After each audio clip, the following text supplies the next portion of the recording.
come and vote. Mr. Tetteh, do you get the sense, there are concerns that the violence that happened here in a lot of ways has affected the sanctity of the process? For which reason it can't be seen to be a credible election anymore and should be probably called off, at least at this voting center. Duncan, you can't say that. You can't say that because this is an isolated case, okay? And for how long did it happen? Okay, so well, an hour, yet you go in there, you see that people are not in queue. Okay, if it's an hour and you see people amassing here and then they are forming queue to the extent that at 5 o'clock they cannot vote, that's where you can make room for the extra 1 hour that the voting was held up. Okay, so this is just an isolated case that happened within, let's say, couple of minutes, okay, within 10 minutes, 20 minutes. It was more than that, but interesting.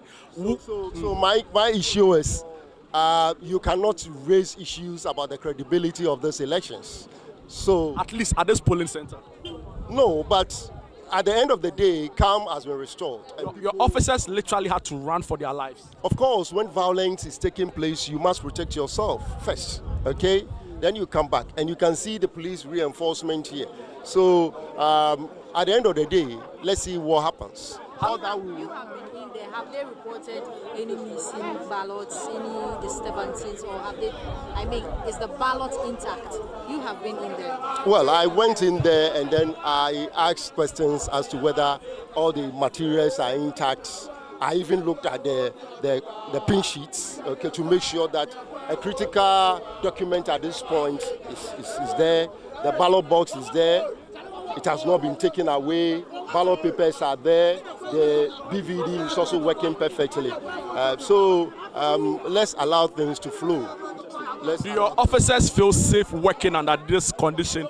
The tensions outside and the chaos that they had to deal with a couple of hours ago. Do they tell you that they feel safe working under these conditions? At this point, it's not the first time that they'll be working in this environment, okay? So they know the situation here. And you can see it's an area that is densely populated, okay?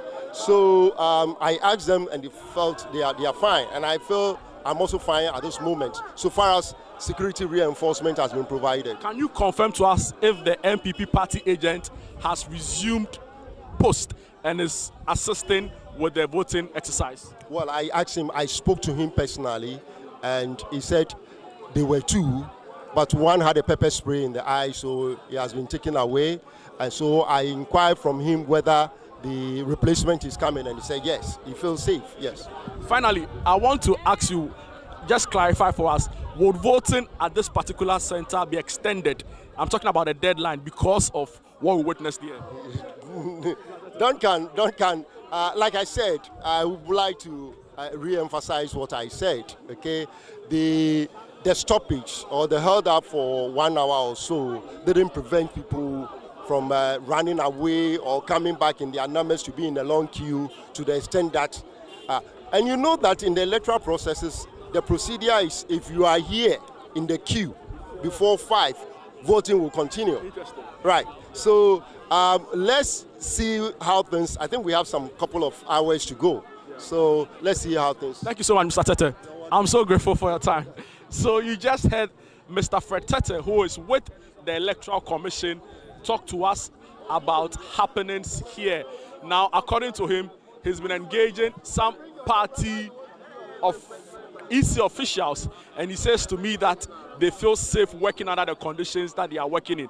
Now, he also made a startling revelation where he said that one of the MPP party agents had pepper spray in their face and they were recalled, but the other, who is fine to work, is still currently assisting with the process ongoing, and they've asked for a replacement to the person who was pepper sprayed. He doesn't share the opinion that this violence, you know, in any way affects the credibility of the process. He shares with me that the ballot so far was secure in all of this, and very soon voting will conclude, and that if anybody is in the queue before voting ends, he or she will be allowed to be able to vote. So those are the words of the EC official, Mr. Fred Tetteh, who I just spoke to right here on ChannelOne TV. Just before him, we saw the police truck and the IGP exit the premise of the St. Peter Society Methodist Church. Before that as well, also I engaged Mr. Jifagunu, who is the CEO of the Accra Digital Center. Now, mind you, we've seen a lot of appointees make their way here. Ask the question as to whether precious working hours were being lost as a result of appointees leaving their busy schedule, coming here to mobilize support for their respective candidates. And he mentioned to me that they've put in place enough measures to ensure that work at their various agencies and state corporation go on. So that wouldn't be much of a challenge. We've seen Mr. Osman Ayariga, National Youth Authority CEO here. We've seen Julius Nikwe, who is DVLA CEO, also here. We've seen Ruth Sedo, who is the Deputy Executive Director for the National Service Authority. When you go into Parliament, we've seen Member of Parliament across both divide make their way here. In Team Fodro, we saw him here. We saw Professor Kingsley Nyako also here pretty shortly. As I speak to you now, the Member of Parliament for Lejokuku, Honorable Ayiku, has also made his way inside the perimeter, assessing activities ongoing. But Mr. Tetteh, very briefly, before you go, are you able to tell us how many people have voted so far?